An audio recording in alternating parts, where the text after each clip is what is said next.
Você de novo, humano. Não imaginei que teria coragem de voltar a esta fogueira sombria. Mas já que está aqui, sente-se e prepare-se para ouvir mais segredos que arrepiam até as almas mais fortes. Antes que o silêncio se quebre, inscreva-se no canal e deixe seu like. Assim, saberá sempre que novas histórias surgirem das sombras. Agora, vamos começar.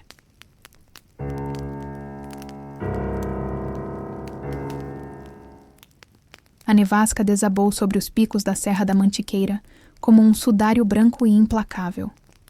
Os flocos gélidos chicoteavam os rostos dos exploradores, obscurecendo a paisagem em um turbilhão opaco.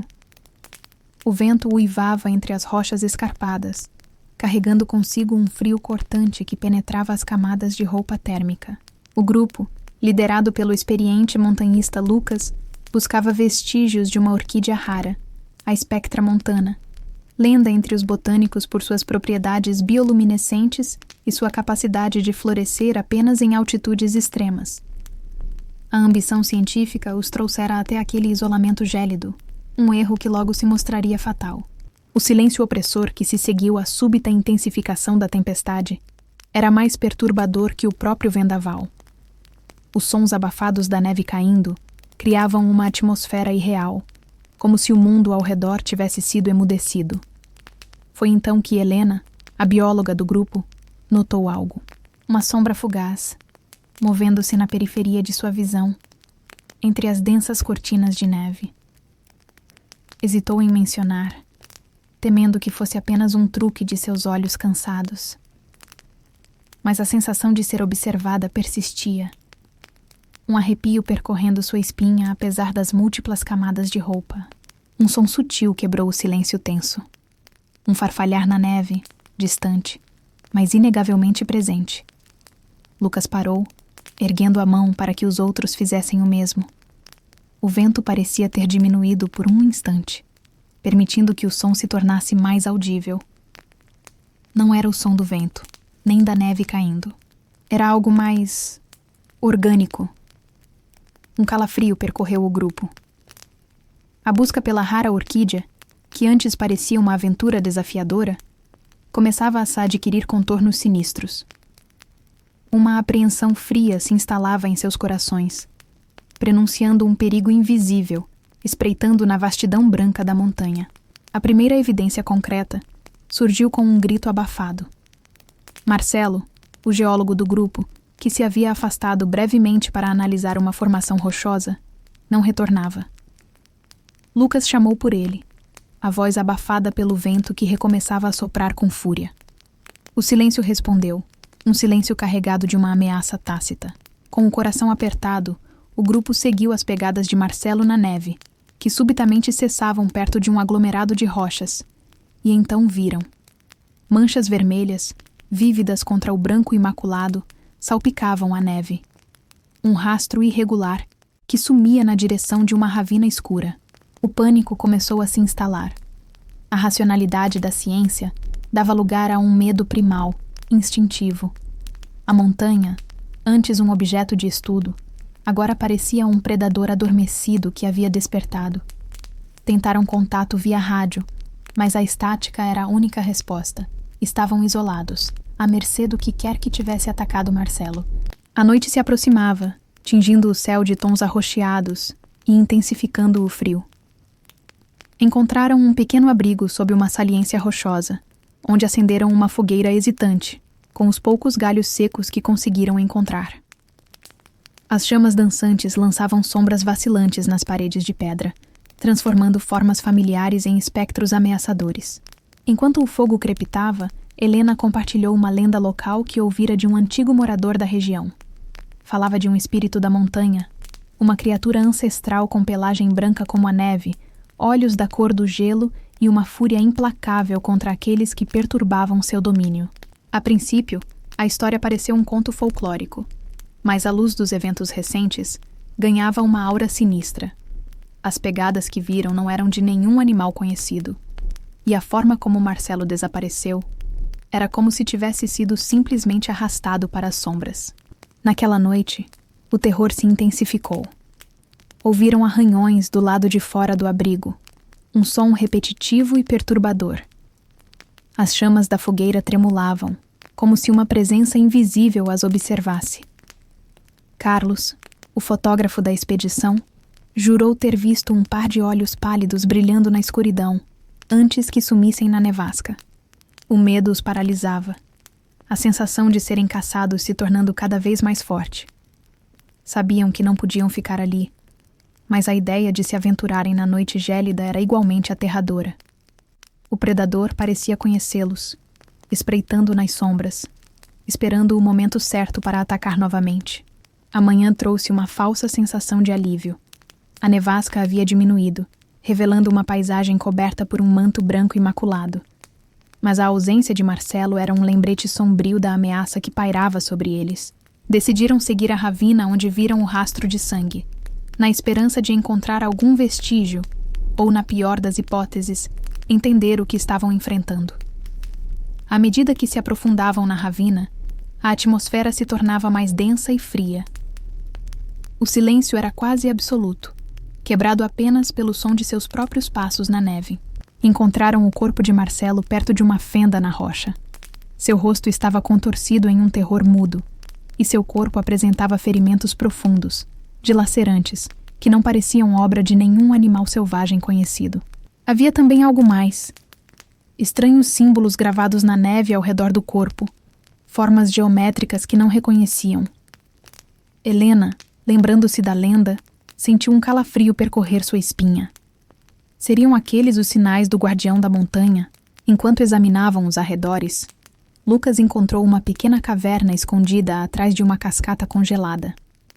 Dentro, as paredes estavam cobertas por pinturas rupestres primitivas.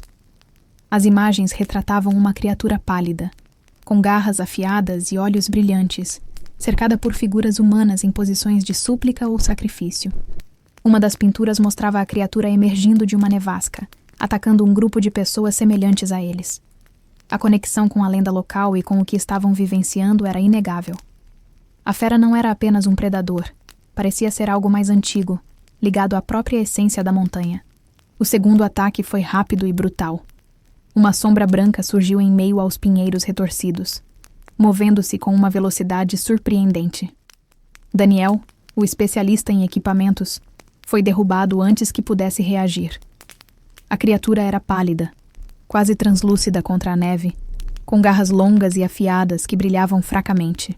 Seus olhos eram de um branco leitoso, sem pupilas visíveis, e fixavam-se em suas presas com uma intensidade aterradora. Lucas tentou intervir, mas a criatura era forte demais, ágil demais. Em segundos, Daniel estava caído, um rastro de sangue tingindo a neve. A fera desapareceu tão rapidamente quanto surgiu, fundindo-se novamente com o branco da paisagem. A revelação das pinturas rupestres trouxe consigo uma compreensão sombria. A criatura não estava apenas caçando-os, ela estava protegendo algo, a montanha, seu domínio. E eles eram intrusos, profanadores. A orquídea Spectra montana, a razão de sua expedição, talvez fosse sagrada para essa entidade. A busca científica se transformara em uma luta desesperada pela sobrevivência contra um guardião sobrenatural. A reviravolta veio quando Helena encontrou mais pinturas na caverna. Uma delas mostrava a criatura sendo aplacada por um único indivíduo, que oferecia algo em sacrifício. O objeto não estava claramente desenhado, mas parecia ser algo pessoal, de grande valor para o ofertante. A percepção atingiu Lucas como um raio. A criatura não era puramente destrutiva. Havia uma lógica, um propósito em seus ataques. Eles haviam perturbado a paz da montanha, e agora precisavam pagar. A única chance de sobrevivência seria oferecer algo em troca, um sacrifício para aplacar a ira do guardião. Mas o quê? O que teria valor para uma entidade daquela natureza? Em um ato de desespero e compreensão tardia, Lucas tomou uma decisão. Ele se adiantou, deixando para trás Helena e Carlos, os únicos sobreviventes. Em suas mãos, segurava um antigo medalhão de seu avô, um objeto de valor sentimental inestimável, que sempre o acompanhara em suas expedições. Subiu uma pequena elevação, expondo-se à nevasca que voltava a cair. Ergueu o medalhão, oferecendo-o à montanha silenciosa. Por um longo momento, nada aconteceu. O vento uivava, a neve caía, e o medo corroía os nervos de Helena e Carlos, escondidos atrás das rochas. Então, uma sombra branca emergiu da névoa. A criatura se aproximou lentamente, seus olhos pálidos fixos no medalhão. Um silêncio pesado pairou no ar, quebrado apenas pelo som do vento. A fera hesitou, observando o objeto brilhante na mão de Lucas. Lentamente, estendeu uma de suas garras afiadas, não para atacar, mas para tomar. Lucas sentiu um arrepio percorrer seu corpo quando a garra gelada tocou sua mão. A criatura recuou, segurando o medalhão, e por um instante, seus olhos brancos pareceram menos ameaçadores. Então, virou-se e desapareceu na nevasca, fundindo-se novamente com o branco da montanha. O ataque cessou. O silêncio que se seguiu era diferente, não mais carregado de terror, mas de uma estranha quietude. Helena e Carlos emergiram de seu esconderijo, encontrando Lucas ileso, mas com o olhar perdido. A criatura havia aceitado o sacrifício. Eles sobreviveram, mas a um custo. A ambição que os levara à montanha resultara na morte de seus companheiros e na perda de algo precioso para Lucas.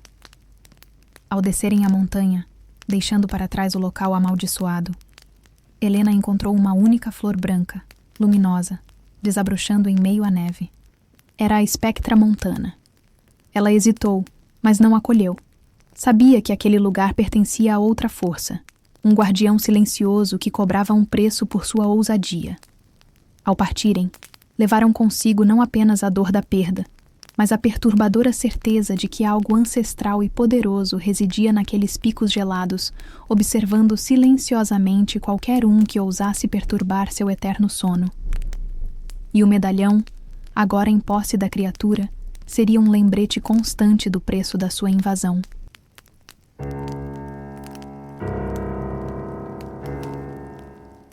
A pequena e isolada Vila dos Lamentos aninhava-se no vale, cercada por uma tapeçaria densa e escura de árvores centenárias. O ar ali era sempre pesado, carregado do cheiro úmido da terra e de um silêncio quebrado, apenas pelo ocasional coachar de um sapo ou pelo farfalhar das folhas sob uma brisa invisível. As casas, de madeira envelhecida e telhados musgosos, pareciam curvadas sob o peso de incontáveis noites sombrias. Uma atmosfera de melancolia perpétua pairava sobre o lugar, como se a própria terra lamentasse um passado esquecido. A rotina letárgica da vila foi abruptamente interrompida quando a prefeitura decidiu reformar a praça central. Durante a escavação, os trabalhadores desenterraram um velho poço, há muito tempo coberto e esquecido. Era uma estrutura circular de pedras escuras, musgo crescendo nas frestas, exalando um cheiro de terra úmida e algo mais. Algo indefinidamente antigo e perturbador. Ninguém se lembrava de sua existência, e quanto mais cavavam, mais profunda e sinistra a abertura parecia se tornar, engolindo a luz do sol. Na primeira noite após a descoberta, o silêncio habitual da vila foi quebrado por sons guturais, vindos das profundezas do poço. Eram ruídos roucos e arranhados, que ecoavam pela noite como o lamento de alguma criatura aprisionada. Uma névoa densa e fria começou a se espalhar, emanando do poço e envolvendo as casas em um véu fantasmagórico. O medo, antes um sussurro distante, começou a se insinuar nos corações dos moradores, um pressentimento sombrio de que algo terrível havia sido despertado. O primeiro desaparecimento ocorreu na terceira noite. Elias, o velho pescador conhecido por suas histórias fantásticas, sumiu de sua cabana à beira do riacho. Não havia sinais de luta, apenas a porta entreaberta e um silêncio ainda mais opressor que o normal. Nos dias que se seguiram, outros moradores sumiram. Uma criança brincando no final da rua, uma senhora idosa em seu jardim. O pânico começou a se espalhar, como a névoa sinistra que envolvia a vila a cada anoitecer. Os sons guturais do poço se tornaram mais frequentes e mais altos, acompanhados agora por um arrastar pesado e um farfalhar úmido.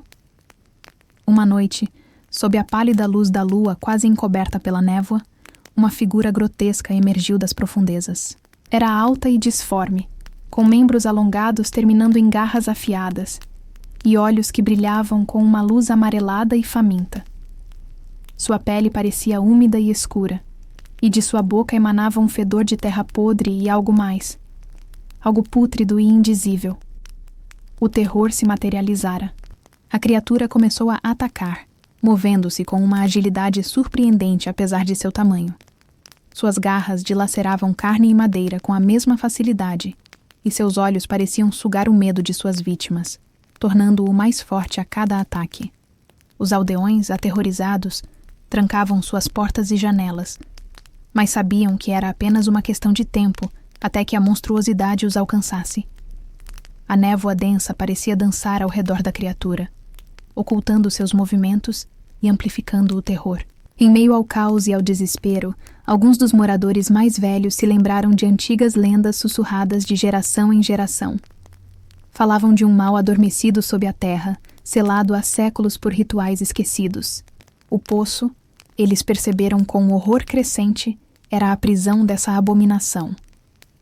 Desesperados por respostas, eles vasculharam os empoeirados sótãos e porões em busca de antigos textos, pergaminhos amarelados e livros encadernados em couro que pudessem lançar luz sobre a criatura e como detê-la.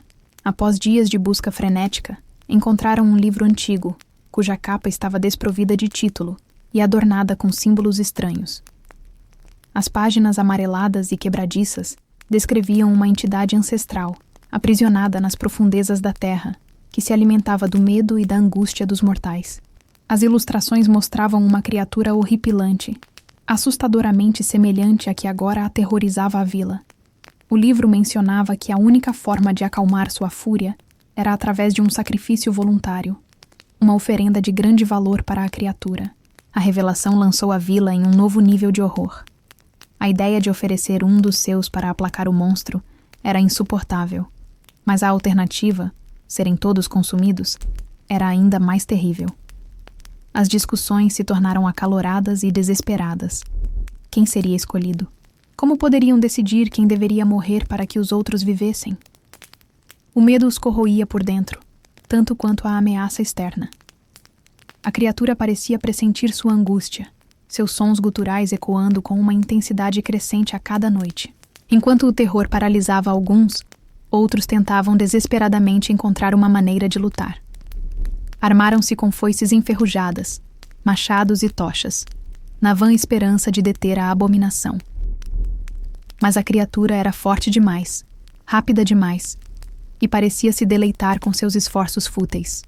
A cada confronto, mais moradores tombavam, suas vidas ceifadas pelas garras implacáveis. O cheiro de sangue se misturava ao da terra úmida e da névoa fria, impregnando o ar de um horror palpável. Em meio ao desespero, uma jovem chamada Clara se destacou. Conhecida por sua coragem e inteligência, ela estudou o livro antigo com afinco, buscando alguma outra solução além do sacrifício. Ela percebeu que as descrições da criatura sempre a associavam à escuridão e ao medo. Talvez, pensou ela, enfraquecê-la exigisse confrontar esses elementos. Sua mente fervilhava com um plano arriscado, uma tentativa desesperada de virar o jogo contra o monstro.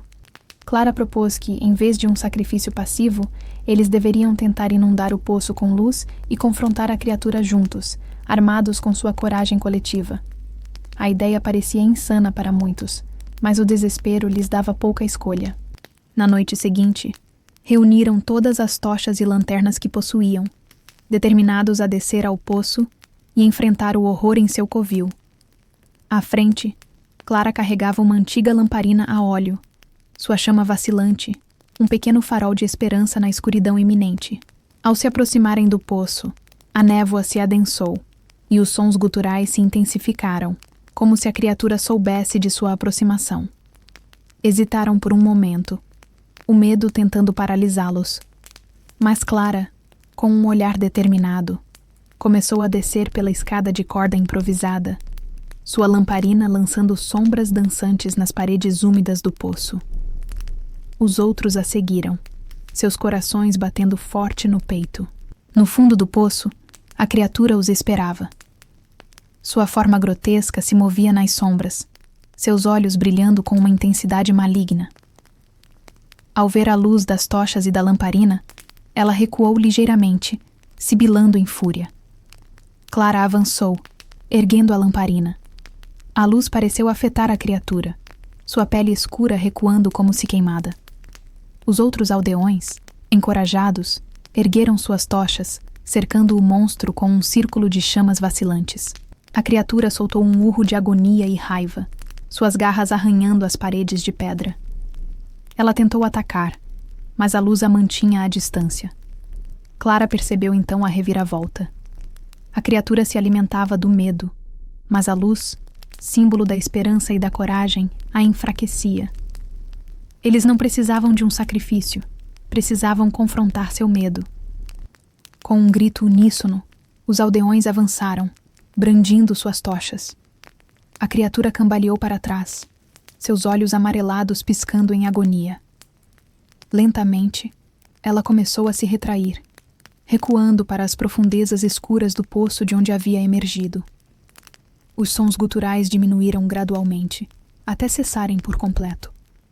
A névoa ao redor do poço começou a se dissipar, revelando um céu noturno salpicado de estrelas. No entanto, a vitória teve seu preço. Vários aldeões caíram na luta, suas vidas sacrificadas não a um monstro faminto, mas à coragem coletiva de enfrentar a escuridão. Ao amanhecer, a Vila dos Lamentos não era mais a mesma. O medo ainda pairava no ar, mas agora misturado a uma tênue esperança. O poço permaneceu ali, uma cicatriz escura na terra, um lembrete constante do horror que haviam enfrentado. Clara, olhando para as profundezas silenciosas do poço, sentiu um arrepio percorrer sua espinha. Algo não estava certo. Havia um silêncio opressor, uma ausência total da presença maligna que os aterrorizara. Era como se a criatura não tivesse sido derrotada, apenas adormecida novamente. No fundo do poço, um brilho tênue e amarelado cintilava nas sombras. E no ar, um sussurro quase inaudível parecia ecoar. Vocês apenas me fizeram esperar. O ciclo de terror poderia ter sido interrompido, mas a semente do medo permanecia plantada, aguardando a próxima escuridão.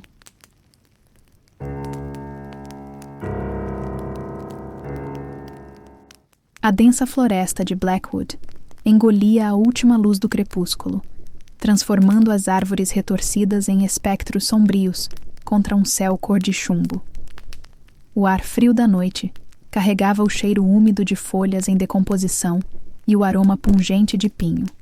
O silêncio era quase absoluto, quebrado apenas pelo estalar ocasional de um galho sob o peso invisível da noite que se aprofundava.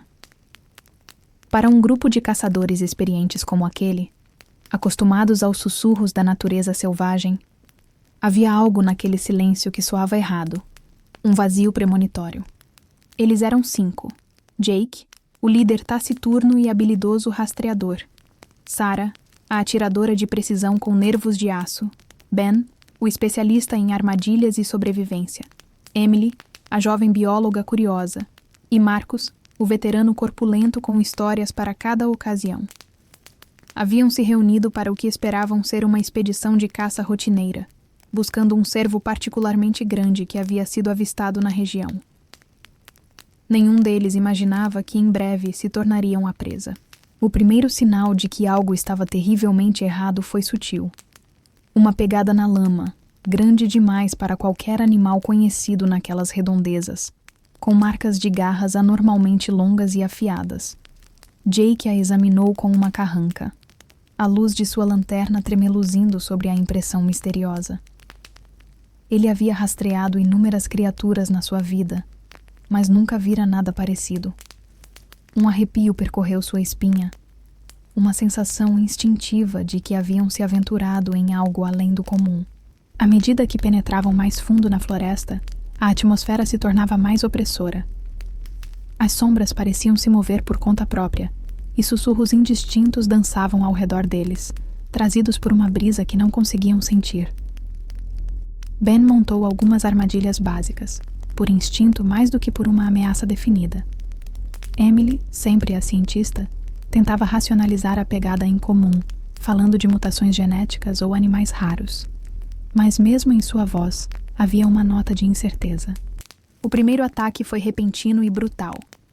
Marcus, que seguia um pouco à frente, soltou um grito abafado antes de cair. Quando os outros o alcançaram, viram apenas um rastro de sangue sumindo na escuridão e marcas profundas na terra. Marcus havia sumido, levado por algo forte e rápido demais para ser visto. O medo, antes uma sombra sutil, agora os envolvia como a escuridão da floresta, frio e sufocante. Eles sabiam, sem precisar dizer, que não estavam mais caçando. Eram os caçados. A noite se fechou sobre eles, impiedosa. Cada som, o estalar de um galho, o uivo distante de um animal, era amplificado pelo terror. Eles tentaram se reagrupar, a luz trêmula de suas lanternas criando círculos de segurança precários em meio à vastidão escura. Ben verificou suas armadilhas, encontrando-as vazias. O que quer que fosse que havia levado Marcus, não havia acionado nenhuma delas. Era como se soubesse onde estavam, evitando suas tentativas de captura com uma inteligência sinistra. A paranoia começou a corroer o grupo. Cada sombra parecia esconder olhos observadores. Cada sussurro do vento soava como um prenúncio. Sarah, normalmente tão confiante, agarrava sua espingarda com os nós dos dedos brancos. Jake, o rastreador mestre, sentia-se perdido, pois não havia rastros consistentes a seguir, apenas evidências esparsas de uma criatura evasiva e letal. Emily, tentando manter a compostura, começou a teorizar sobre predadores com camuflagem avançada, mas a maneira como Marcus desapareceu desafiava qualquer explicação lógica. Em uma tentativa desesperada de escapar, Jake liderou o grupo em direção ao que ele acreditava ser a borda da floresta. Mas o caminho parecia se alongar indefinidamente, as mesmas árvores retorcidas surgindo repetidamente, como se estivessem presos em um labirinto natural. A criatura parecia antecipar seus movimentos, pois em cada rota de fuga encontravam sinais perturbadores. Um galho quebrado apontando em sua direção. Um rastro fugaz que sumia antes que pudessem analisá-lo. A sensação de estarem sendo estudados, observados com uma inteligência fria e calculista, era insuportável. Durante uma breve pausa, enquanto a exaustão os vencia, Ben encontrou algo estranho. Uma série de símbolos arranhados na casca de uma árvore antiga, formas geométricas que não pertenciam a nenhuma cultura conhecida. Pareciam deliberados, como se fossem uma mensagem ou um aviso. Jake sentiu um calafrio percorrer sua espinha. A floresta de Blackwood tinha uma reputação de ser isolada, mas aqueles símbolos sugeriam uma história mais profunda, talvez uma presença que precedia a deles. Naquela noite, o terror se tornou mais pessoal. Enquanto Sarah montava a guarda, um som sutil chamou sua atenção, o farfalhar de folhas secas atrás dela. Ela girou rapidamente, a espingarda em punho, mas não viu nada. Então, ouviu um sussurro, quase inaudível, que parecia vir de todas as direções ao mesmo tempo, chamando seu nome. Uma voz gutural e fria que penetrava seus ossos. Sarah cambaleou para trás, o medo paralisando seus movimentos. Foi então que a viu. Uma sombra disforme entre as árvores. Olhos que brilhavam com uma luz vermelha e predatória. A criatura era uma aberração, uma mistura grotesca de formas animais, com a agilidade de um felino e a força bruta de um urso. Suas garras eram longas e recurvadas, e sua boca se abria em um sorriso de dentes serrilhados. Atacou com uma velocidade surpreendente, e Sarah mal teve tempo de gritar antes de ser derrubada. Jake e os outros correram em seu auxílio, mas a criatura era implacável, movendo-se com uma ferocidade sobrenatural. Na luta confusa que se seguiu, Ben também caiu, suas armadilhas inúteis contra um inimigo tão adaptável. Restavam apenas Jake e Emily. Eles sabiam que não podiam enfrentar a criatura diretamente. Sua única chance era entender o que estavam enfrentando. As marcas nas árvores, o modo como a criatura os caçava, tudo sugeria algo além de um predador comum. Emily, lembrando-se de antigas lendas locais que sua avó costumava contar sobre espíritos da floresta vingativos, começou a suspeitar de uma origem sobrenatural. Talvez aquela criatura fosse uma manifestação da própria floresta, punindo-os por sua intrusão. Em um último esforço, Jake decidiu tentar atrair a criatura para uma área aberta, onde talvez tivessem alguma chance de lutar ou escapar. Eles correram pela floresta escura, a criatura logo atrás deles, seus passos pesados quebrando o silêncio da noite. Chegaram a uma clareira banhada pela pálida luz da lua, um palco improvisado para o confronto final. Jake se virou, sua faca de caça em punho, o desespero e a determinação estampados em seu rosto. A criatura emergiu das sombras das árvores, sua forma híbrida agora claramente visível à luz da lua. Seus olhos vermelhos fixaram-se em Jake com uma inteligência fria e faminta. Mas então, algo inesperado aconteceu. Emily notou que a criatura parecia hesitar perto de um antigo tronco de árvore no centro da clareira. Havia ali mais símbolos entalhados, semelhantes aos que Ben encontrara antes, mas estes pareciam mais antigos, mais profundos. Enquanto a criatura hesitava, Emily lembrou-se de uma parte da lenda. Os espíritos da floresta eram ligados a certos lugares sagrados, e sua fúria podia ser aplacada se a causa de sua raiva fosse removida. Olhando para Jake, ela percebeu a verdade. Ele não estava apenas caçando. Ele estava procurando o local onde seu irmão se perdera anos atrás, uma busca que ele nunca abandonara. A criatura não os estava caçando por serem caçadores, mas por profanarem a floresta com sua dor e sua busca. Com uma compreensão repentina, Jake largou sua faca. Ele se aproximou do tronco antigo, colocando a mão sobre os símbolos entalhados. Em sua mente, ele finalmente aceitou a perda de seu irmão, deixando para trás a obsessão que o trouxera de volta àquela floresta sombria. No mesmo instante, a criatura soltou um gemido baixo, seus olhos vermelhos perdendo um pouco de seu brilho predatório. Ela recuou lentamente, fundindo-se novamente com as sombras das árvores, desaparecendo na escuridão da noite. Jake e Emily ficaram sozinhos na clareira. O silêncio da floresta agora diferente, não mais ameaçador, mas carregado de uma tristeza solene. Eles sobreviveram, mas a um custo terrível. A floresta de Blackwood havia cobrado seu preço, revelando que algumas perdas ecoam mais profundamente do que se imagina, e que a própria natureza pode se tornar um predador quando perturbada por dores antigas. Ao deixarem a clareira, levaram consigo não apenas as cicatrizes físicas e emocionais, mas a perturbadora certeza de que a floresta observava, silenciosamente, guardando seus segredos e as lágrimas daqueles que ousam perturbá-la. E os símbolos nas árvores permaneceriam como um aviso eterno.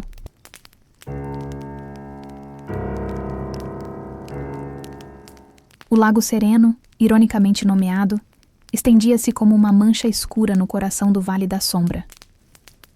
Suas águas normalmente calmas refletiam as copas sombrias das árvores que o cercavam, mas agora, após a fúria da última tempestade, sua superfície parecia agitada por terrores ocultos. O ar estava úmido e frio, carregando o cheiro de terra molhada, e algo mais sutil, quase imperceptível. Um odor vagamente metálico, como sangue diluído. As poucas casas da vila, espalhadas ao redor do lago, pareciam encolher-se sob o peso de um silêncio apreensivo. Ana, uma jovem historiadora que havia se mudado para a vila em busca de paz e inspiração para seu novo livro, sentia o peso da atmosfera opressora. Ela era uma cética por natureza, mas os sussurros dos moradores sobre o lago amaldiçoado começavam a corroer sua racionalidade. A história contava que, séculos atrás, antes mesmo da vila existir, aquele leito aquático servira como um cemitério profano, palco de rituais obscuros dedicados a entidades esquecidas. Corpos haviam sido lançados ali, oferendas macabras para aplacar forças que ninguém ousava nomear. A forte tempestade da semana anterior, com suas trombas d'água e ventos furiosos, havia revirado o fundo do lago. Dias depois, os primeiros relatos começaram a surgir. Pescadores hesitantes falavam de vislumbres nas profundezas, formas disformes que não eram peixes. À noite, alguns juravam ter ouvido arranhões nas docas e sussurros vindos da névoa que teimava em pairar sobre a água. Ana, inicialmente descartando tudo como histeria coletiva, começou a notar um crescente nervosismo entre os aldeões, um medo palpável que pairava no ar como a umidade fria. O primeiro avistamento inegável ocorreu ao amanhecer. Um pescador encontrou na margem uma criatura bizarra, parcialmente submersa na areia. Sua forma era vagamente humanoide, mas distorcida e grotesca, com membros alongados e pálidos e fragmentos de ossos e carne humana visíveis em sua estrutura. Seus olhos, grandes e escuros, pareciam vazios, mas transmitiam uma sensação de sofrimento e malevolência. O terror se espalhou pela vila como um incêndio. As lendas do lago amaldiçoado ganhavam uma realidade horripilante. A partir daquela manhã, outras criaturas começaram a emergir das águas escuras. Suas formas eram ainda mais perturbadoras, misturas repulsivas de carne humana desfigurada e algo inominável, com barbatanas irregulares e apêndices quitinosos. Os moradores relataram avistamentos noturnos, figuras deformadas espreitando nas sombras, seus movimentos silenciosos e predatórios. O medo se intensificou quando começaram os desaparecimentos. Pessoas eram arrastadas para o lago durante a noite, seus gritos abafados pela água gélida. Ana, movida por sua curiosidade de historiadora e por um crescente senso de perigo, começou a investigar as lendas do lago mais a fundo. Ela encontrou antigos registros da região, relatos fragmentados de rituais sangrentos e sacrifícios feitos em tempos imemoriais. O lago, ela descobriu, não era apenas um cemitério, mas um portal, amaldiçoado por tragédias e pela profanação de seus leitos. As criaturas que emergiam eram, de alguma forma, ligadas aos corpos ali sepultados, mas também corrompidas por algo mais sinistro. Cada mergulho hesitante que alguns corajosos moradores tentavam realizar para resgatar os desaparecidos ou obter respostas apenas trazia à tona mais horrores. Objetos estranhos, ossos humanos entrelaçados com estruturas não identificadas e uma sensação avassaladora de uma presença maligna nas profundezas. Os monstros pareciam guardar uma conexão perturbadora com os vivos, como se buscassem vingança por um passado esquecido, ou talvez estivessem famintos por mais almas para se juntarem ao seu reino sombrio. O desespero cresceu quando os aldeões perceberam que o lago não podia ser simplesmente evitado. A névoa que emanava de suas águas se espalhava, trazendo consigo um frio antinatural e uma sensação de pavor iminente. Os monstros se tornavam mais ousados, aventurando-se cada vez mais longe da margem. A vila inteira parecia estar à beira de ser engolida por aquele horror aquático. Ana sabia que a chave para deter a maldição residia no passado do lago, nos segredos sombrios que jaziam em suas profundezas. Uma noite, enquanto pesquisava em ruínas de uma antiga capela perto do lago, Ana encontrou um mural desbotado que retratava os rituais antigos. Figuras encapuzadas lançavam corpos no lago sob a luz de uma lua sinistra, enquanto uma entidade sombria com tentáculos emergia das águas. Abaixo, havia uma inscrição em uma língua morta. Com a ajuda de um velho livro de linguística, Ana conseguiu traduzir algumas palavras. O lago clama. O sangue alimenta. O ciclo não termina. A revelação foi aterradora. Os sacrifícios não haviam aplacado as forças sombrias, mas sim as alimentado, criando um ciclo de horror que agora se manifestava. Os monstros não eram apenas restos profanados, eram a própria maldição encarnada. Ana percebeu que, para quebrar o ciclo, eles precisariam enfrentar não apenas as criaturas, mas a fonte de sua existência, algo que residia nas profundezas do lago. Na noite seguinte, Ana reuniu os poucos moradores corajosos que restavam. Seu plano era arriscado e desesperado: mergulhar no lago e tentar destruir o que quer que estivesse alimentando a maldição. Munidos de tochas improvisadas e uma coragem tênue, eles se aproximaram da margem escura. A névoa pairava densa sobre a água e sons arrastados ecoavam das profundezas. Ana foi a primeira a entrar na água gelada, a luz de sua tocha mal iluminando a superfície turva. À medida que mergulhavam, a escuridão se tornava mais densa, e a temperatura caía drasticamente. Formas sombrias se moviam nas profundezas, vislumbres de olhos pálidos e membros retorcidos. O terror era palpável, a sensação de estarem invadindo um domínio profano. No fundo do lago, entre a lama e os restos de corpos antigos, eles encontraram a fonte. Uma estrutura de pedra retorcida, pulsando com uma luz escura e viscosa. Ao seu redor, os monstros se moviam como se estivessem ligados a ela por laços invisíveis. Era o coração da maldição, o ponto de convergência dos rituais e do sofrimento. Enquanto tentavam destruir a estrutura, os monstros atacaram. A luta nas profundezas escuras foi caótica e desesperadora. As criaturas eram fortes e implacáveis, suas garras rasgando a carne, seus olhos vazios fixos em seus rostos, com uma fome insaciável.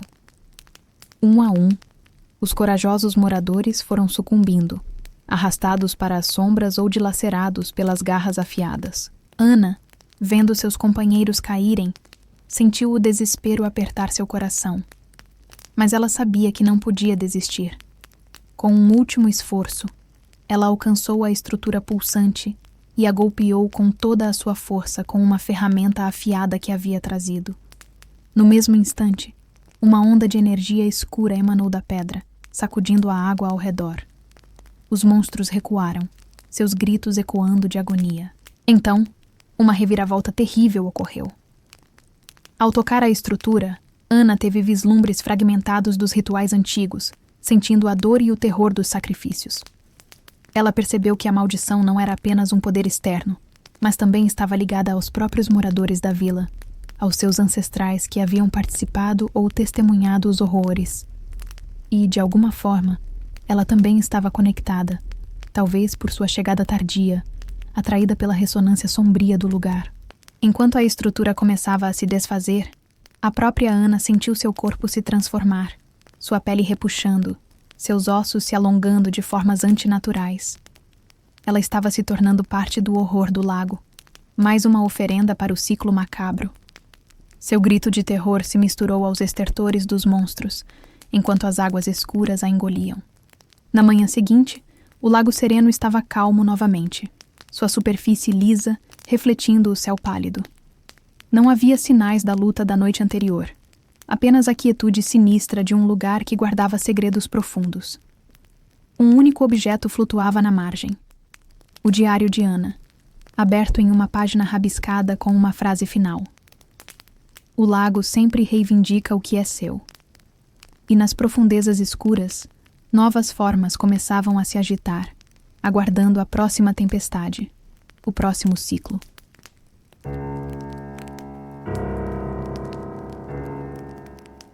Se você gosta de histórias sombrias, mistérios aterrorizantes e enredos que desafiam a lógica, inscreva-se no canal e ative o sininho para não perder nenhum novo capítulo do Terror Noturno. Sua curiosidade é bem-vinda, mas cuidado, nem todos saem ilesos.